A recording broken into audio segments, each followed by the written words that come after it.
it's because he's starving. There's going to be a lot of stories that come out, but there are things that can be proven. And unfortunately, a lot of times we prove the big picture behind why certain things happen and nothing happens anyway.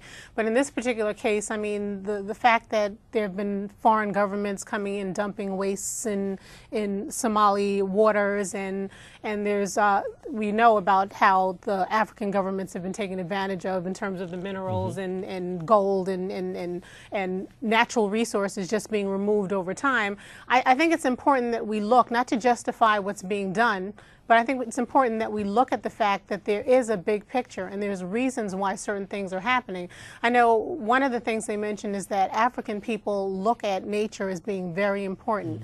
And a lot of the individuals who were fishermen, first they saw a lot of governments coming in there and inundating their waters, taking their fish and kind of, you know, getting rid of the natural flow of things. The other thing was they were coming in there dumping nuclear waste in their waters, which is again hurting their communities. So when people get to the point where they now have to do something, not just to get attention, but something out of desperation, it's something that we need to look at. And again, I don't want to justify what they're doing because no one knows what's in the mind. And there are going to be people who take advantage of situations. I'm sure there are criminal pirates, so to speak, doing things just to be doing it. But as I mentioned to you when we were off the air, there is an individual who will steal a pocketbook because he's starving. And there's an individual who will steal a pocketbook just because he wants more money. And if you can actually look at the big picture and understand that there are outside influences that are contributing to the degradation of the situations in Africa, then we need to address those. And until we address those, you're going to continuously have situations like this. So the thing that I'm interested in is that, Dante, is there still accountability that should be brought up to? We're not condoning people stealing, are we? Not condoning people robbing in ships, are we? Well, we should not. There has to be accountability, and I think Lori has sort of brought up the larger picture that's looming with relationship to some of the systemic issues that may be going poverty. And we know there's rampant poverty going on in Africa. And I think what I'd like to see is more of a role for America to play in going into some of these African nations and helping build some of these bridges. And I do believe that President Obama is going to begin doing that so that we can deal with some of these disparities that which alarmingly we have here, you know, in the U.S. and some of the, you know, minority communities here. But I think they do have to be held accountable for their actions. We cannot just kind of, well, because there's, you know, this issue of poverty here, it's okay to hold, you know, this captain and his you know, team of people on this boat, you know, captive because, you know, there's some issue. You know, more so what we do need to do, I think, is to show leadership and guidance and bring democracy to these areas.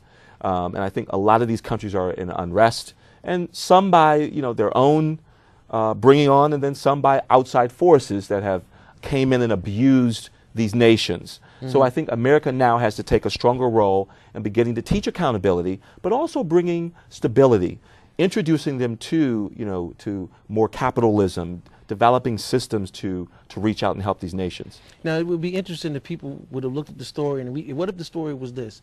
Let's say that the three pirates on the ship were fishermen.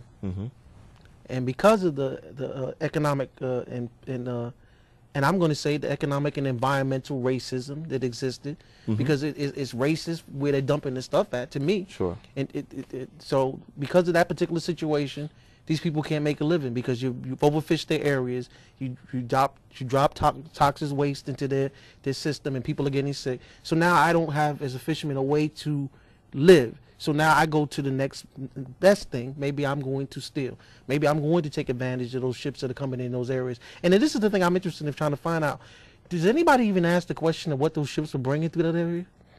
Did anyone even ask what that ship was doing there? Because it's been documented. See, when you talk to us, I mean, you know, we're talking about the UN has documented they've been dumping stuff there. They've been doing it for years. This is not something I'm making up. If you want to go to the UN site, read it, and you find out about what's going on in Somalia. So the question is, nobody's asking about what's those ships doing, bringing back and forth. What's going on with those? And so, could you understand that story if we told you those guys were fishermen and they tried to get some money because their livelihood was taken away due to some of the things that are happening? Maybe it's not justifying it. I'm never ever going to justify anything. But I want people to remember one thing: 2 people lost their lives. Okay, 2 people were killed.